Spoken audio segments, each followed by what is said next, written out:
Jacksonville. Good, we have some actual Jackson people up there. Yeah, Well, some people come from all sorts of Florida and stuff, you know. I've been in conventions in the local area, like, hey, Ocala! And nobody, nobody knew it was a local. Anybody comes to Seattle? Nope, see. I'm going there next weekend, RemoCon. I wish I was with you, but I think I'll be working, thank God. So. Like, cons are good, work acting gigs are better. Yes, absolutely. But since you're in between gigs right now, we are graced with your presence, which is really awesome. So, and one of your words, let's just start off with, how did you get your start? What drove you into acting and your first booked gigs and leading up to The Walking Dead? Ooh, this is fun. I don't know, I think I always wanted to be an actor. I was like in 3rd grade and I did a Snow White and the Seven Dwarfs play, and I got to eat a peanut butter jelly sandwich like all night, every night. That's all I did. I played grumpy and hungry at the same time. But no, I was... Oh, so you started out as a method actor. Method actor, man. And then I realized you got to hit the gym like far more often as an actor. But no, I was kind of a jock in high school, and I thought I was going to go on and play like sports and football and all this stuff. And then I got my leg torn off, or not torn off, but my knee torn up pretty good. And I'm mad for all those nerds. Thank you for not giving anybody wedgies and stuff. oh yeah, I wasn't like a jerk jock. I was actually like the vice president of my high school. Nice. I was useless. I didn't do anything. I would go for you. I just ran because I thought that's what colleges wanted. But yeah, I hurt my leg and I turned to acting. Like one class, just I fell in love with it and never thought I could do it like professionally. Then college came and went. I worked on the Disney cruise line. Anyone ever been on a Disney cruise before? Well, I think between like 2006 and maybe 8, I was dressed up like a captain, dancing on a stage as a pirate. It was a lot of fun. You did? Okay, because Yeah, the wonder and the magic, yeah. Because I know a lot of people would do it. I do the living character stuff at Disney, so I know guys done the cruise gigs and stuff. But was that the only part you had to do? Because I always heard you got hired for a main thing, but then you also got to... Oh no, I did a million things. I hosted like game shows and like parties and Pictionary and ship cruises and tours. Because on land, right now, if you do like the Crush, the Turtle Talk, that's all you do at Epcot. But if you get booked for it on the boat, you're working a full 8-10 hours. Disney, they use and abuse you there. Yeah. So when I say that, I see like Vaughn and Elsa over there. But no, I got off the ship and I pursued acting. The very first thing I ever did was a movie called Sydney White with Amanda Bynes.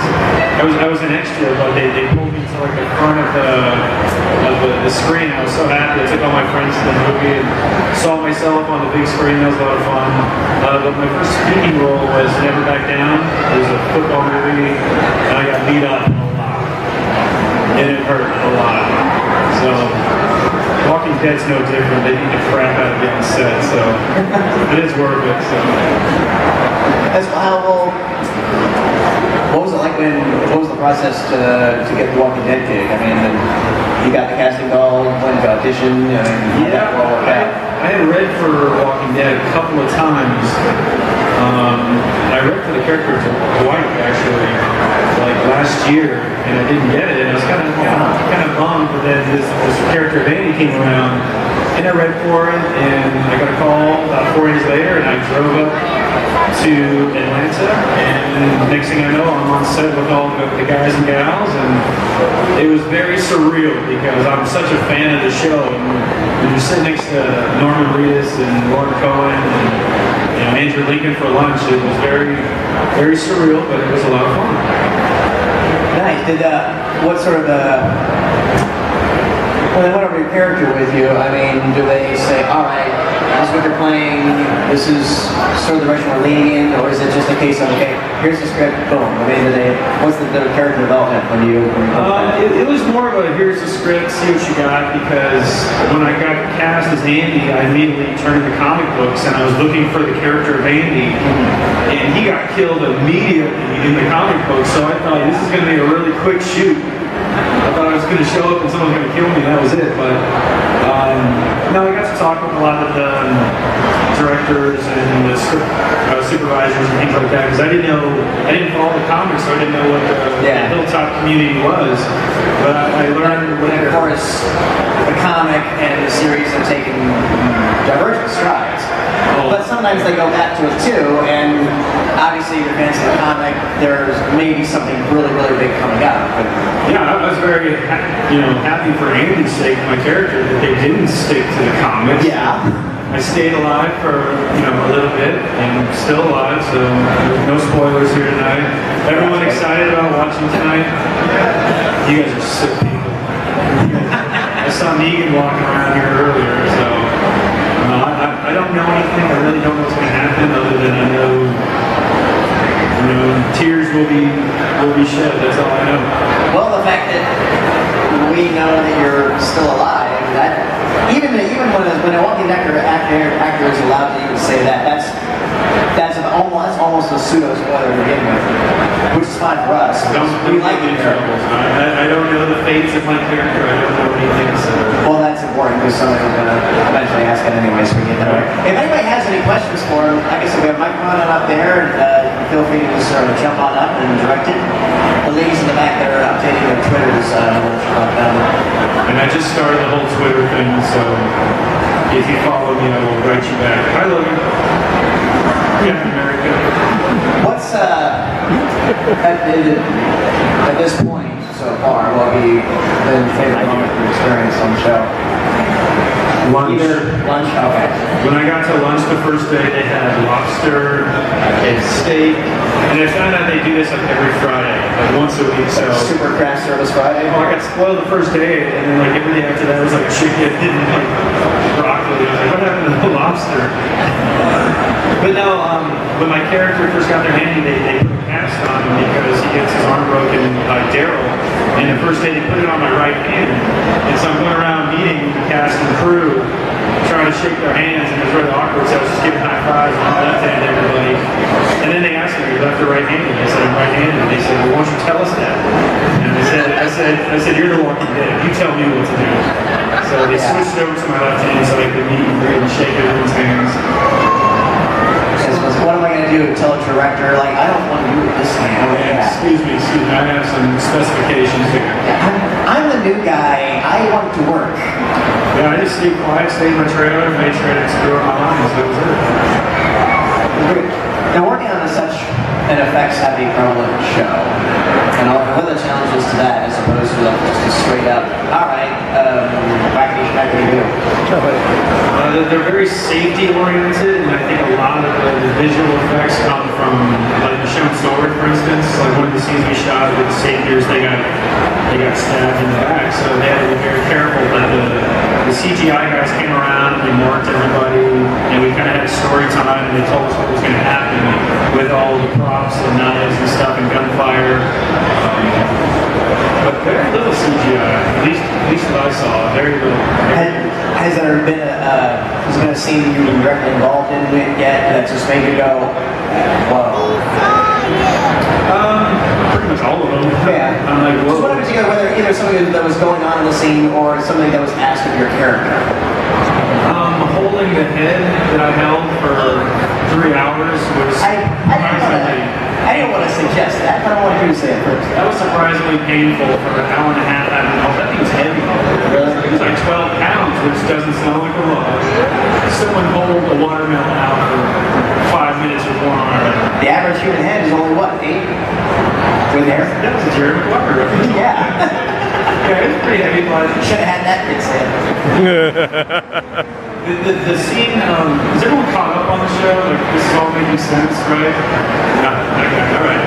But the scene where Andy, when they ambush the Savior's compound, and all the characters come in, and Daryl slits his throat, I was so nervous just because it was so late in the morning, everybody wanted to go home, and Stephen Young, who plays Glenn, he kind of felt like there was tension on set for some reason. So the first take, he got all the actors to come in screaming in this panic yell. Like, I'm trying to like be serious and be my character. Here comes all the characters like screaming and yelling and all this stuff. And I got so scared that I got the wrong script. I'm like, what? what is going on? But everyone got a huge laugh out of it. The rest of the shoot, that night was a lot of fun.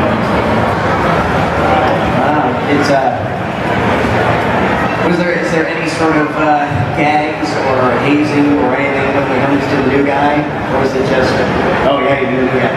You know, I could find out tomorrow that all this was a joke and it would be a really good prank, but I'd be upset.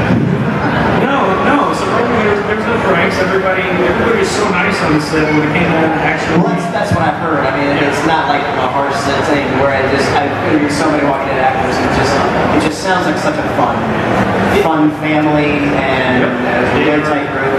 They use that word family a lot when we're on set, and I remember getting to set my first day. I was so nervous thinking I was going into like these like ego-driven stars, you know? Because to most of us that's what they are. They're huge celebrity stars. But when you get on set, they treat everyone completely equal in the most respectful way, from the catering to the drivers to the PAs to the actors. Everybody is just so respectful. My first day on set, I got there and I was eating lunch by myself in the corner, and it was Lauren Cohen. She asked me to come eat with the actors, and I felt like a freshman getting to sit with the college kids. It was really cool. Nice. Very nice people. Very nice. Theoretically, we jump ahead a little bit. What would you like to tackle next? You had your druthers for your next gig, post Walking Dead.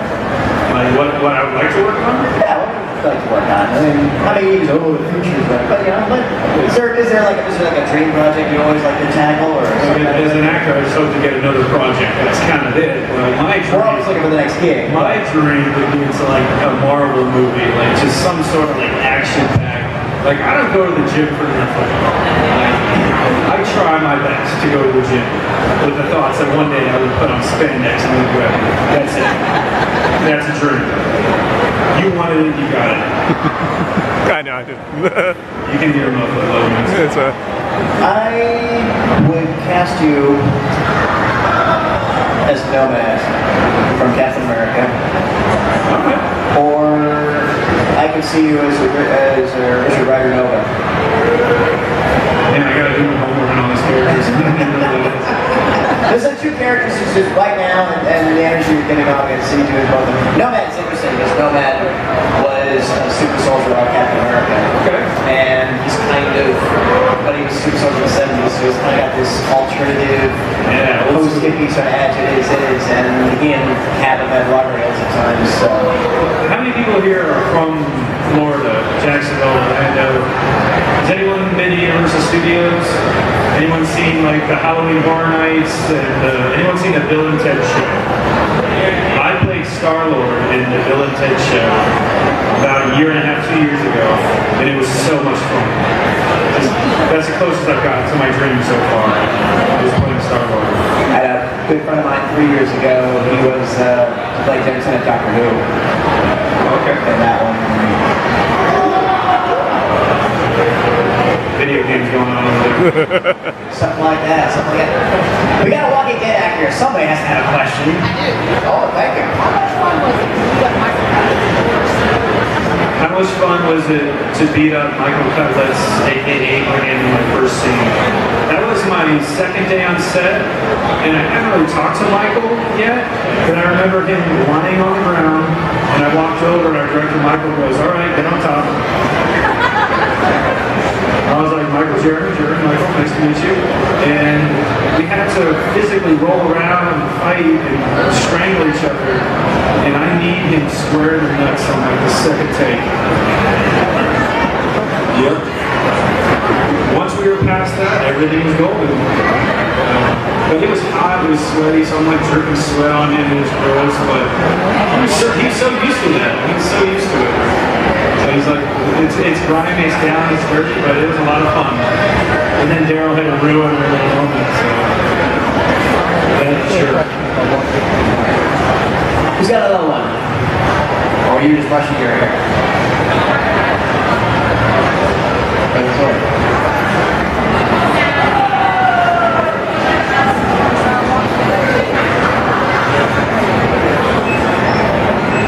The question was, since of any of them. I mean, I have a couple friends who are actually on the show. My friend Jordan Liz Robinson, he plays Eric, Aaron's boyfriend on the show. Him and I, we've grown up together, and we did Guiding Light a long time ago together. So we stayed in contact, and once I found out I booked the show, I asked him so many questions. But I've done a couple of conventions, and I've worked with Seth Gillum a lot. He's a good friend. Michael Tremore plays Nicholas. But I just Tom Payne who plays Jesus. We kind of came on the show together. We kept in touch through Instagram, Twitter, and all that stuff. We just did a Horror Hound convention together. So yeah, I'm starting to build relationships with these guys and girls. So. But I don't have like pajama parties or things or weekend or anything like that, so although I wouldn't turn that down, that'd be great. Oh yeah, if I go to a pajama party with like Major Lincoln, yeah, I'll put it on my Twitter for it. Oh, that'll send those Twitter I'm feeds. sure it'll get taken down pretty quick from somebody, but... What was your experience like on Sleepy Hollow? Sleepy Hollow, it was a lot of fun because we shot in North Carolina and it was just almost like a warehouse like this, and all their sets were built in small pieces. And so when you watch the show, it looks like we're in some huge long cave. It's literally one 16 by 20 foot, whatever, section after section after section. And we shot for 3 days. It was dusty, it was dirty, and it was just so funny because my agent, when she called, she says, you might be there for 2 days or you might be there for 2 weeks. So I drove to North Carolina, I packed up my bag, or my car, as much as I could, and then I found out they were killing me off the first scene. So that's just how it goes sometimes. They had a dummy to fit one of the actors. Yeah. And it was me and 2 other guys, and the dummy fit me perfectly. So they're like, you're a doctor. I said, thanks, all right, I appreciate it. But it was fun. How did you come up? I got pulled down a well, and then I disappeared, and then later you see this mutilated body and bones and guts being eaten. And I had no idea. We don't know for sure it's you. They could bring you back. It had the same colored flannel shirt that I was wearing, so by process of elimination, I figured it was me. Right, you won't see him on Sleepy Hollow.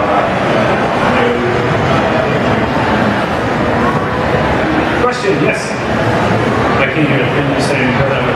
Yeah, you got a beer in your hand, so you better need the microphone. After being on Walking Dead, what's your absolute dream character? Dream character? Yeah. Other than staying alive on Walking Dead, that's a dream right now. I have a lot of dreams. What's your question? Dream character. I want them to remake some of like an 80s movie that I love. Like there was a movie called Best of the Best. Yeah, my man. Sally Kirkland. Yes, and James Earl Jones. I grew up doing martial arts, and Best of the Best was my favorite movie. And I thought if ever we made it, I want to be Travis Berkeley. Yeah, one guy got it. Now let's bring back Eric can be the coach now. Eric Roberts, who I met in Pensacola, Florida. I was doing a con. Nicest guy. I did his panel once. It was absolutely cool. He's got that Matthew McConaughey. Oh, he was so chill. He was so chill. Now the thing about Best of the Best is James Earl Jones was a martial arts coach, so I kept waiting. When's he going to show them how to do this punch and this kick? And he doesn't. He looked like he ever did martial arts before. Yeah, but that's what I was waiting for. I was waiting to see him cut something through or something like that. He was too agile, but Yeah. That's the best. And then another 80s movie. You ever see Brad? It was a BMX movie. I know Yeah, something like that. Some remake of the 80s, I think. Like that would be cool. I think Captain America here. Next question. I'm shocked. I don't know what this could be. I'll bring my country. Go ahead, buddy. Captain America, aka Logan. What's your question, buddy? My favorite question is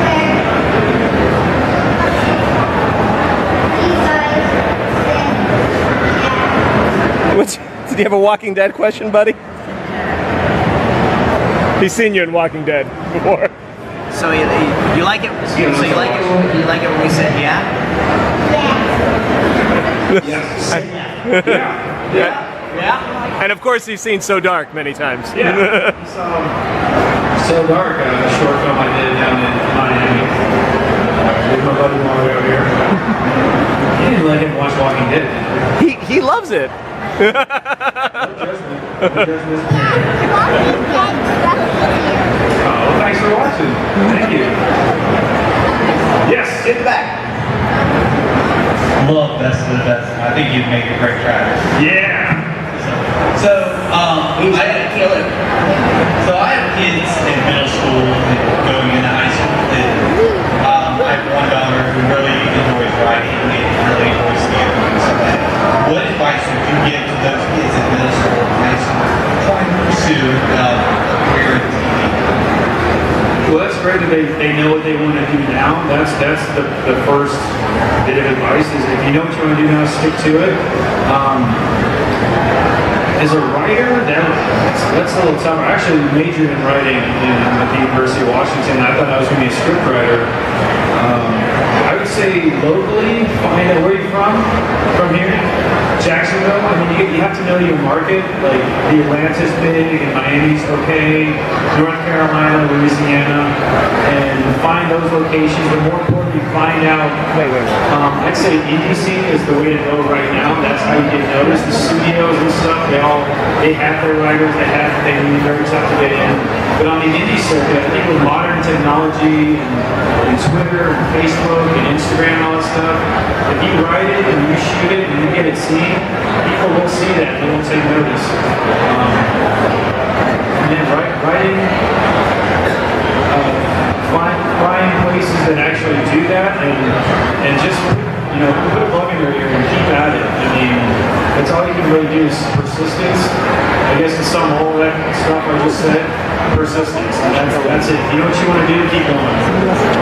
You're very welcome. I always say originality and exhibit innovation in expressing that originality.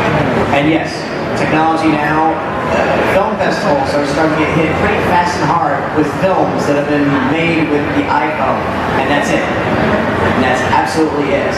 Trifecta Film Festival is, or Trifecta I should say, they've got a brand new one debuting, and they're making a big deal about it because they're saying cinematographically wise, it's going to be a game changer for the indie scene.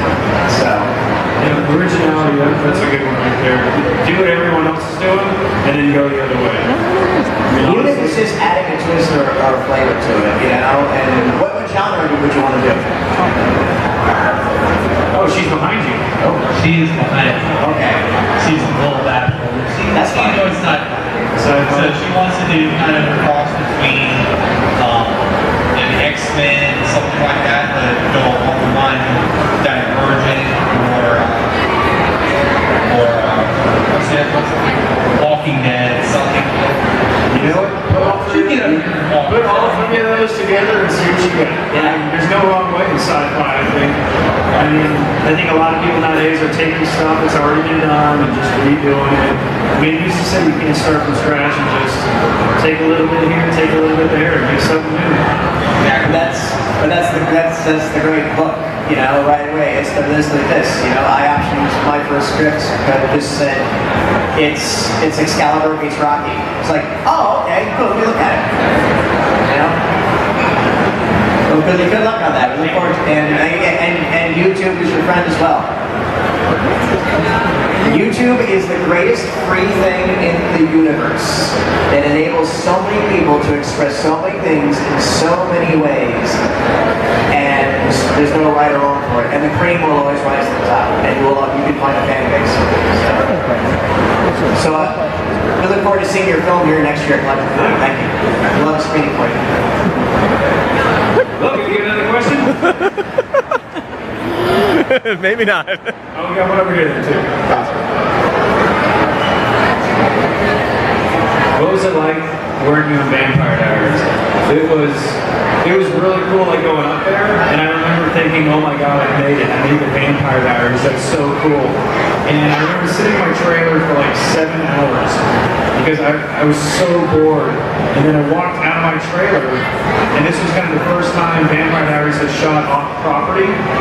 And so we go out, and there's like 1,000 fans across the way. And I get out of my trailer, and these fans start going crazy. And so I lifted my hand, I start waving, and I look behind me, and Ian Somerhalder had just walked out of his trailer. So I raised my hand, and then I kind of pulled one of the things like that, and I turned around, and Ian was laughing. On set, They got Frank. They're not cheering for you. We are not Yankovics getting over the way. that was a big old slice of the humble pie right there. But on a personal note, which I probably can't say, this is right when Ian and what am I blanking on? Elena, what am I blanking on now? In real life, Nina, I'm sorry, Nina Hillbrand, okay, I remember. They had just split up.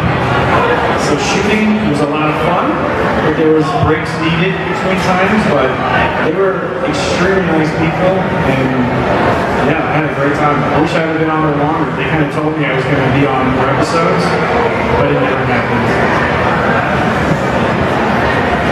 I had a great time. It seems like you have more success here in the burgeoning the Southeast, really Walking Dead, film production. Again, Atlanta and Georgia has become this. They're trying to make that Hollywood East, which is what they promised Orlando would be 30 years ago. But I mean, do you still fly out to LA and audition out there, or take a presence yourself out there?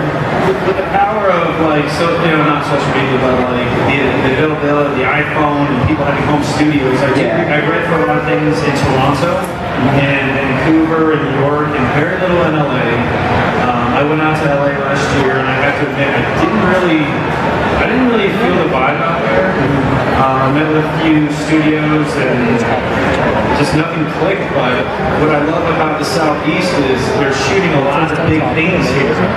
And when they do shoot all the big things, they hire all the big actors from New York or England, obviously, and Australia and LA. But all the remaining supporting cast go to smaller actors like myself, the ones that are trying to claw their way up.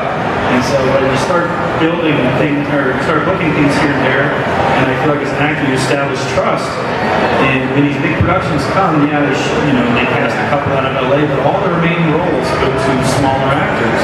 And that's all I'm trying to do right now. Yeah, I'd like to be the lead or something, but you got to be realistic, and you got to work, and you got to honestly play the game a little bit, I guess. But yeah, the Southeast is treating me well right now.